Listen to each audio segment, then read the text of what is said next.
میں اگر صبح تسامہ ہوں تو یہ روز سیاہ خود دکھایا ہے میرے گھر کے چراغاں نے مجھے۔ حضرات گرامی قدر،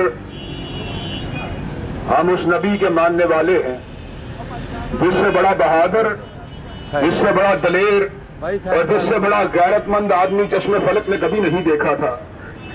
حضرات، ہم اس نبی کے ماننے والے ہیں جس نے اپنی ہی بیٹیوں کی آبروؤں کا تحفظ نہیں کیا بلکہ غیروں کی بیٹیوں کی آبروؤں کی بھی حفاظت کی تھی۔ ہم اس نبی کے ماننے والے ہیں جس نے خون مسلم ہی کو محترم قرار نہیں دیا تھا بلکہ ہر آدمی کے خون کی حرمت کے جھنڈے کو اٹھایا تھا۔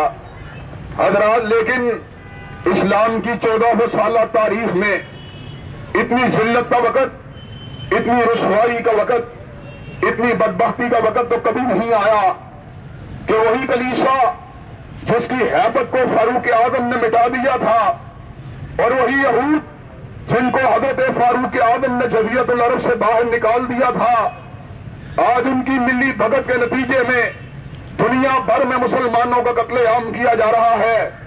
ہم کبھی مظلوم فلسطینیوں کی لاشوں کو اٹھا رہے ہیں اور کبھی کشمیر کے ریگداروں اور کشمیر کے باغات کو مسلمانوں کے لہو سے رنگین ہوتا ہوا دیکھ رہے ہیں۔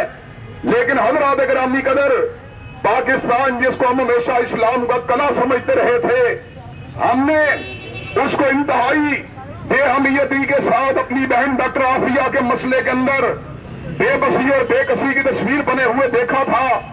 مسلمانوں کے شدید احتجاج کے باوجود صلیب کے لمبرداروں نے مسلمانوں کی کسی بات کی پرواہ نہ کرتے ہوئے 86 سال کی سزا ہماری بے گناہ بہن کو سنا دی تھی۔ لیکن حضرات گرامی قدر، آج ہم دیکھتے ہیں انہی امریکی گماشتوں کا ایک قاتل اور گنڈا قرطبہ چوک کے اندر، وہ قرطبہ چوک جو مسلمانوں کے دور اندلس کے عروج کی یادگار ہے، اس عروج کی یادگار کے سامنے مظلوم مسلمانوں کے سینوں کے اندر سنگینوں کو اتار دیا گیا اور وہ گنڈا آج یہ بات کہتا ہے وہ ڈاکو تھے۔ حضرات گرامی قدر، آج اس نے نبی علیہ السلام کے غلاموں کو ڈاکو اگر قرار دیا تو یہ کوئی اچنبے کی بات نہیں، اس لیے کہ تو حضرت رسول اللہ صلی اللہ علیہ وسلم کی بات کے پر بھی تنقید کرنے والے ہیں، ان کے بھی حاکے بنانے والے ہیں۔ حضرات، جس طرح حرمت رسول اور ناموس رسالت پہ قانون کے مسئلے میں تمہارے احتجاج نے حکمرانوں کو گھٹنے ٹیکنے کے پر مجبور کر دیا تھا، آج ریمن ڈیوس کے مسئلے کے اندر بھی تمہاری غیرت کی ضرورت ہے، تمہاری حمیت کی ضرورت ہے، تمہاری حریت کی ضرورت ہے۔ اگر تم نے علم حریت کو اٹھا لیا، اگر تم نے آزادی اظہار کے جھنڈے کو اٹھا لیا،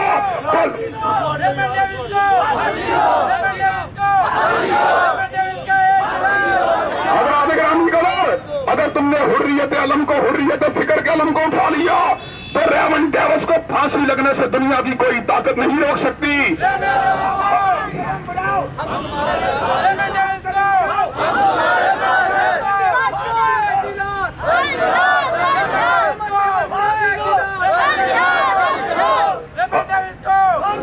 حضرات گرامی قدر، مجھے آپ ایک بات بتلائیں، مجھے آپ ایک بات سمجھائیں۔ امریکہ پہلے تو مسجدوں کا دشمن تھا، مدارس کا دشمن تھا، طالب علموں کا دشمن تھا، علماء کرام کا دشمن تھا، حضور کا دشمن تھا، قرآن کا دشمن تھا، لیکن اب امریکہ جمہوریت کا بھی دشمن بن چکا ہے۔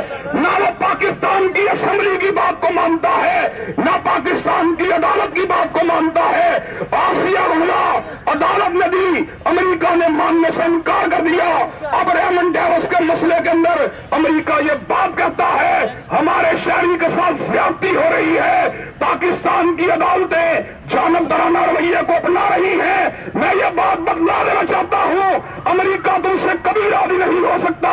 وَلَن تَرْضَ عَنْكَ الْيَهُودُ وَلَا النَّصَارَىٰ حَتَّىٰ تَتَّبِعَ مِلَّتَهُمْ، صلیبی تم سے کبھی راضی نہیں ہو سکتے۔